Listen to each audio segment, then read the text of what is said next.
Press conference हो रही है। सुधांशु त्रिवेदी क्या कह रहे हैं, अपने दर्शकों को सुनाते हैं। कि आज कश्मीर में समाप्त हुई और महत्वपूर्ण बात यह है कि महात्मा गांधी जी की पुण्यतिथि है, जो अहिंसा के सबसे बड़े प्रतीक थे, परंतु वो एक राज्य कश्मीर जो भारत में हिंसा का सबसे बड़ा केंद्र बना।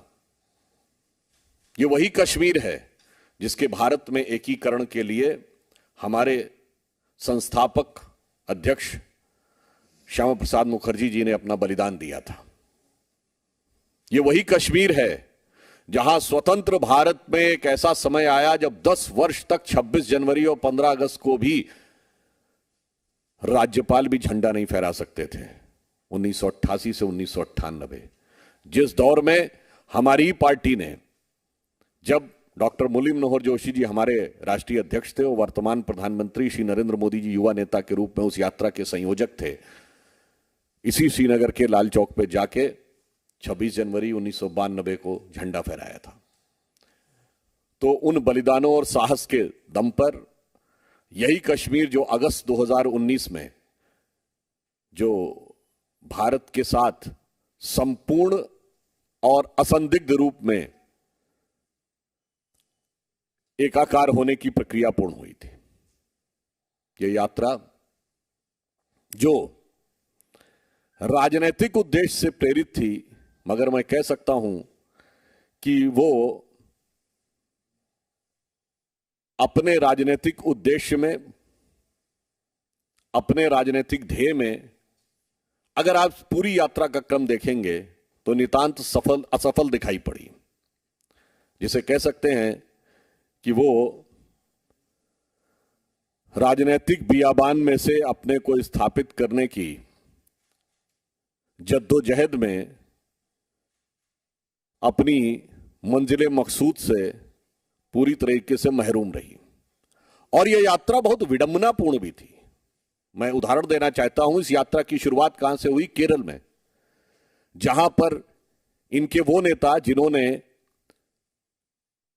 सड़क पे बीफ पार्टी की थी, वो इस यात्रा के पहले सहभागी बने। उसके बाद तमिलनाडु में एंटर करती है तो वो पादरी जॉर्ज पुनिया है जिसने एलानिया कहा कि वो जूते इसलिए पहनते हैं कि भारत की धरती को अपवित्र मानते हैं, और राहुल गांधी जी के साथ बातचीत में वो हिंदू देवी देवताओं पे तमाम टिप्पणियां कर रहे थे, वो उनके साथ बैठे दिखाई पड़े। उल्लेखनीय बात यह है कि जहां शुरुआत हुई थी केरल में, मैं याद दिलाना चाहता हूं, वहां वो फादर जोसेफ क्या नहीं गए जिनके हाथ काट दिए गए थे, मगर जॉर्ज पुनिया के यहां जाने का उनको तमिलनाडु में समय मिला। केरल में स्वतंत्रता संग्राम सेनानी और महात्मा गांधी के अनुयायी के.ई. मेनन और पद्मश्री से सम्मानित श्री गोपीनाथ नायर के स्मारक का अनावरण करने के लिए उन लोगों ने जाकर राहुल गांधी जी से व्यक्तिगत अनुरोध किया था, परंतु उस स्मारक का अनावरण करने का उन्हें समय नहीं मिला, जिसके लिए बाद में केरल कांग्रेस ने खेद भी व्यक्त किया।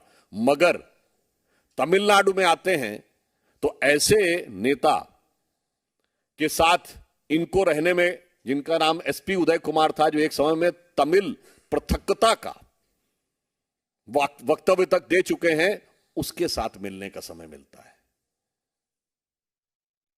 फिर तमिलनाडु में एक अभिनेता से असफल नेता बने कमल हसन जी को वो इंटरव्यू देते हैं जिसमें वो कहते हैं कि nation with A confuse vision. वास्तविकता यह है कि दोनों ही एक कंफ्यूज नेता एक दूसरे का इंटरव्यू ले रहे थे या जो भी उत्तर दे रहे थे।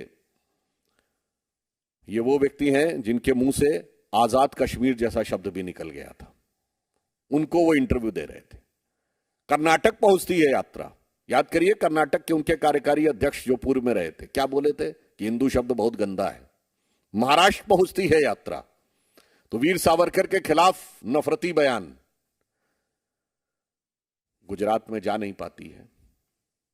गुजरात के पास पहुंचते हैं तो गुजरात की विकास की सबसे बड़ी विरोध की प्रतीक मेधा पाटकर, जिन्होंने गांधीयंस विद गन कहा था, देखिए कंफ्यूज नेशन इसे कहते हैं कि गांधी और गन का संबंध जिन्होंने स्थापित किया था उनके साथ थे।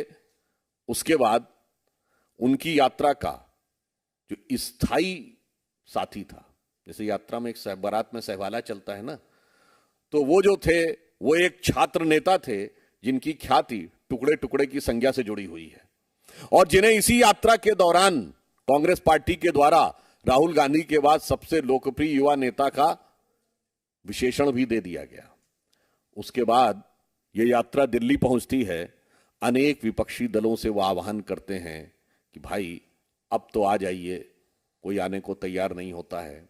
उसके बाद यह यात्रा जब कश्मीर के नजदीक पहुंचती है तो फिर वो दिल की आरजू ऐसे लबों पर आती है कि वो सर्जिकल स्ट्राइक का बयान कौन बोलता है?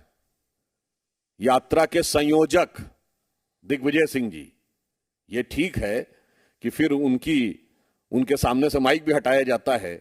यह दर्शाता है कि राहुल गांधी जी की यह यात्रा शुरू से अंत तक किस प्रकार की प्रवृत्तियों को साधे हुए उत्तरोत्तर आगे बढ़ रही थी। महत्वपूर्ण बात यह है कि न गांधी के प्रदेश में जा पाई, न नेहरू के प्रदेश में जा पाई।